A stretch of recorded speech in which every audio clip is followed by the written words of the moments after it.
Hey guys, welcome to Cinematics. Atharvaa Nimisha சேட்டன் இவங்க ஆக்டிங்கில் ஒரு நாள் கூத்து மான்ஸ்டர் போன்ற மாறுபட்ட படங்களை கொடுத்த டேரக்டர் நெல்சன் வெங்கடேசன் அவர்கள் ரைட்டிங் அண்ட் டைரக்ஷனில் உருவான DNA மூவி ரிவ்யூ தாங்க இன்றைக்கி பார்க்க போகிறோம். இந்த மூவியோட run time 2 hours and 20 minutes. இதோட ஸ்டோரி சினாப்சிஸ் பார்க்குறதுக்கு முன்னாடி நம்ம சேனலை சப்ஸ்கிரைப் பண்ணிவிட்டு அட் த எண்ட் பிடிச்சிருந்தா ஒரு லைக்கும் போட்டு விட்டுருங்க. அதர்வா ஒரு லவ் ஃபெயிலியர்னால ரொம்பவே வெக்ஸ் ஆகி குடிப்பழக்கத்துக்கு அடிமையாகி சுற்றிட்டு இருக்காரு. இந்த சைடு நிமிஷா ஒரு ஹைப்பர் ஆக்டிவாக ஒரு மென்டல் இல்னஸ் கண்டிஷனோடு இருக்காங்க.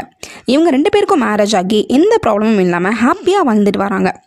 இவங்களுக்கு ஒரு குழந்தையும் பிறக்குது. இப்போ தாங்க படமே ஆரம்பிக்குது. நிமிஷாக்கு டெலிவரி ஆன அப்புறம் பேபி இன்குபேட்டரில் வச்சுட்டு எடுத்துகிட்டு வந்து தராங்க. இப்போது நிமிஷா இது ஏன் குழந்தை இல்லைன்னு சத்தம் போட இதுக்கப்புறம் அதர்வா நடத்திய இன்வெஸ்டிகேட்டிவ் த்ரில்லர் தாங்க இந்த DNA. இதோட கோர் ஸ்டோரியை செமையாகவே எழுத எக்ஸிக்யூட் பண்ணியிருக்காங்க இதோட ரைட்டர்ஸ். செகண்ட் ஹாஃபில் படம் அடுத்தடுத்த கட்டத்துக்கு எலிவேட் ஆகிட்டே இருக்குது. இன்வெஸ்டிகேஷன் பொறுத்த வரைக்கும் மெடிக்கல் மாஃபியா வேர்ல்டு இவங்க எக்ஸ்ப்ளோர் பண்ணதோட அதை எங்கேஜிங்காகவும் கொடுத்துருக்காங்க. மெடிக்கல் கிரைம் பல லேயர்ஸாக அடுக்கி அதை இன்வெஸ்டிகேஷனில் ஒன்றொன்னா ரிவீல் பண்ணது சுவாரஸ்யமாக இருந்துச்சு. செகண்ட் ஹாஃபில் ஒரு விறுவிறுப்பான ஸ்க்ரீன் பிளே அமைஞ்சதோட அதை எமோஷனலாகவும் கொடுத்துருக்காங்க. இந்த ஸ்டோரியோட மெயின் பிளாட்டை வச்சு மட்டுமே இவங்க படத்தை டெலிவர் பண்ணியிருந்தா இது ஒரு மஸ்ட் வாட்ச் கிரைம் த்ரில்லர் லிஸ்ட்டில் ஆட் ஆகிருக்கும். பட் இவங்க இதை கமர்ஷியல் ஆக்குறதுக்காக ஹீரோக்கு ஒரு இன்ட்ரோ சாங், நடுவில் ஒரு ஐட்டம் சாங்னு மசாலாவை ஆட் பண்ணது படத்துக்கு ஒரு பேக் ட்ராப் ஆகிடுச்சு. ஆக்டர்ஸ் பர்ஃபார்மன்ஸ் பொறுத்த வரைக்கும் அதர்வா அவரோட முந்தைய படமான நிறங்கள் 3 படத்தில் அவர் பண்ண கேரக்டர் ஷேட் இதுலேயும் தெரிஞ்சுது.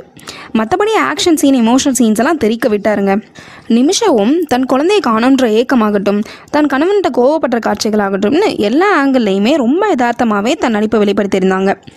சேட்டன் ஒருபடி மேலே போய் தன் பிள்ளையை சபிக்கிற சீன்ஸ்லாம் கூஸ் பம்பாக இருந்துச்சுங்க. அவருக்கு இன்னும் கொஞ்சம் ஸ்க்ரீன் ப்ரெசன்ஸ் கொடுத்துருக்கலாம். மற்றபடி ரமேஷ், பாலாஜி சக்திவேல், ரித்விகான்னு அவங்களுக்கு கொடுக்கப்பட்ட ரோலை டீசெண்டாகவே பண்ணியிருந்தாங்க. கிப்ரன் இசையில் சாங்ஸ் எல்லாம் படத்துக்கு தேவையில்லாமல் ஒரு ஸ்பீட் பிரேக்கராக தாங்க அமைஞ்சது. அவர் போட்ட சாங்கும் மனசளவில் பெருசாக பதியலைன்னு தான் சொல்லணும்.